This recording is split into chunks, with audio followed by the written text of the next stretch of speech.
बहुत ही ज़्यादा, अपना बच्चा से ज़्यादा मान रही है। दीदी है ना, मतलब मेरे हस्बैंड की बहन, दीदी से ज़्यादा मुझे मानते हैं। दीदी भी मुझे अपना भाई। रोना नहीं है बहन, रोना नहीं है, अधिकारी बनने का सपना था। हाँ, मेरे हस्बैंड का ड्रीम था कि मैं आईएएस ऑफिसर बन के यहाँ पे उनके देश का साथ सेवा करूं। देश के सेवा का प्लान है कि अभी बस मुझे जस्टिस मिले मेरे हस्बैंड को। उसके बाद मेरे पढ़ाई का कुछ हो सकता है, नहीं तो यदि मेरे हस्बैंड को जस्टिस नहीं मिलेगा तो फिर मेरे लाइफ के का कोई एग्जिस्टेंस का कोई पर्पस ही ये नहीं। जो लड़ाई है इसको तनुप्रिया जी कहाँ तक लेके जाएंगी? दोस्ती रिश्ता काफी अच्छा चल रहा था। बहुत ज़्यादा अच्छा, एक दिन भी मतलब ऐसा नहीं होगा कि हम दोनों में कभी झगड़ा या किसी भी तरह की झगड़ा लड़ाई कुछ भी नहीं। आपके पति क्या चीज की तैयारी कर रहे थे? वो भी बीएससी नर्सिंग कर रहे थे। वो चाहते थे कि वो नर्सिंग फील्ड में ही आगे या तो नर्सिंग ऑफिसर बनेंगे। सारा स्टूडेंट, किसी भी एक स्टूडेंट से पूछ लीजिएगा, उन लोगों को आश्चर्य लगता था कि ये दोनों इतने अच्छे से रह कैसे रहे। एकदम 100% मुझे अपना बेटी की तरह पाल रहे थे। मुझे आज तक फील नहीं होने दिया हुआ होगा कि मैं अपने घर को छोड़ के आई थी। अभी अब क्या सोचा है आप? जो पढ़ाई आप कर रही थी, जो अधिकारी बनने का सपना था, तो क्या उनको लेकर आप कंटिन्यू आगे बढ़ेंगे या फिर क्या कुछ आपका प्लान? तो राहुल के जो मम्मी और पापा हैं उनकी तरफ से जो मोहब्बत है वो सारा कुछ आपको मिल रहा है?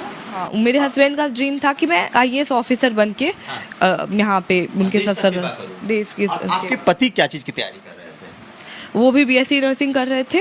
वो चाहते थे कि वो नर्सिंग फील्ड में ही आगे या तो नर्सिंग ऑफिसर बनेंगे, नहीं तो यही एमएससी नर्सिंग करके वो इस फील्ड में ही वो आगे जाना चाहते थे। आप दोनों की दोस्ती रिश्ता काफी अच्छा चल रहा था। बहुत ज़्यादा अच्छा, एक दिन भी मतलब ऐसा नहीं होगा कि हम दोनों में कभी झगड़ा या किसी भी तरह की झगड़ा लड़ाई कुछ भी नहीं। सारा स्टूडेंट, किसी भी एक स्टूडेंट से पूछ लीजिएगा, उन लोगों को आश्चर्य लगता था कि ये दोनों इतने अच्छे से रह कैसे रहे। तो फिर नजर मतलब इनकी लग गई। वही प्रिंसिपल और उसके जो इतने सारे चमचे हैं उसकी, अच्छा। वही लोग बस धमका रहे थे और कुछ नहीं। कुछ नहीं। और जब आप लोगों ने शादी किया था तो लड़के के जो परिवार थे, जो आपके ससुर और आपकी सासू माँ, उनकी तरफ से भी कुछ कहा जा रहा था? सपोर्ट उनके तरफ से एकदम 100% मुझे अपना बेटी की तरह पाल रहे थे। मुझे आज तक फील नहीं होने दिया हुआ होगा कि मैं अपने घर को छोड़ के आई थी। मुझे अपना बच्चा की तरह अभी भी मुझे अपना बेटा मान रहे हैं कि मेरा बेटा तो नहीं रहा, मैं ही इनका बेटा। तो अभी अब क्या सोचा है आप? जो पढ़ाई आप कर रही थी, जो अधिकारी बनने का सपना था, तो क्या उनको लेकर आप कंटिन्यू आगे बढ़ेंगे या फिर क्या कुछ आपका प्लान है आगे? क्या अब आपको लगता है कि गुड़िया रानी यदि मैं फिर से डीएमसीएच जाऊंगी तो वो मुझे भी जिंदा छोड़ेगी? आप तो तैयारी घर में भी रह के कर सकती हैं ना। ग्रेजुएशन, लेकिन वो कोर्स कंटिन्यू करने वाला कोर्स है, वो ट्रेनिंग के साथ करने वाला कोर्स है। उसको हम ओपन से तो कर नहीं रहे हैं कि बाहर से कर ले। और ऊपर से सिक्योरिटी का भी इशू है कि मैं आई विटनेस हूँ, अभी तक कुछ हो तो रहा नहीं है।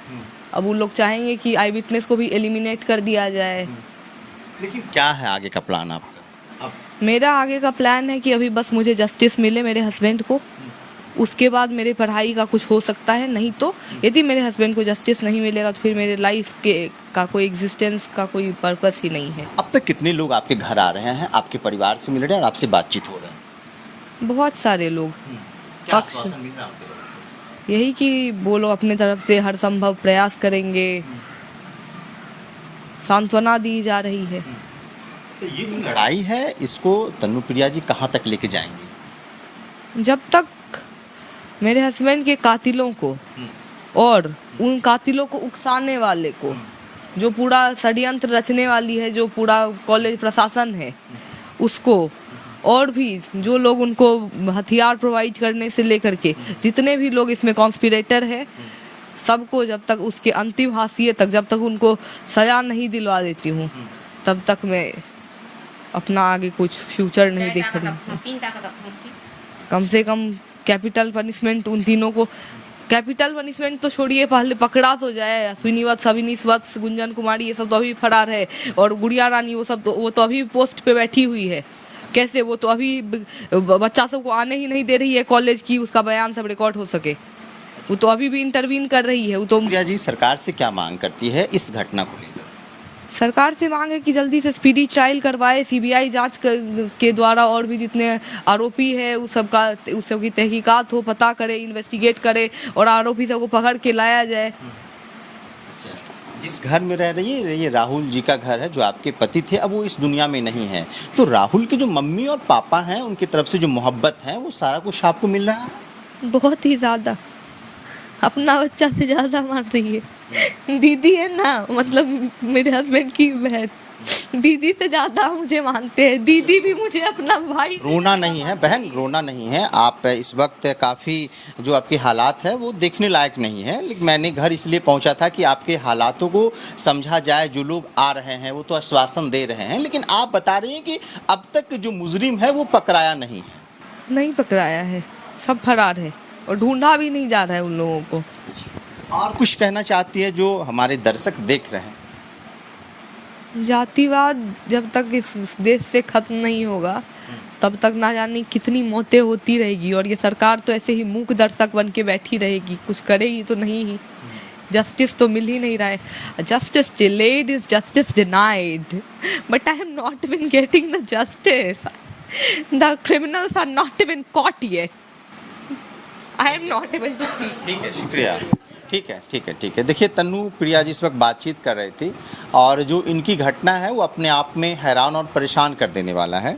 घटना के 15 दिन बीत जाने के बाद भी आज भी पुलिस के हाथ खाली हैं, और तन्नू प्रिया का जो पूरा परिवार है इस वक्त सदमे में है, आंखों में आंसू है। एक जवान बेटा इस घर से दुनिया को अलविदा कह गया।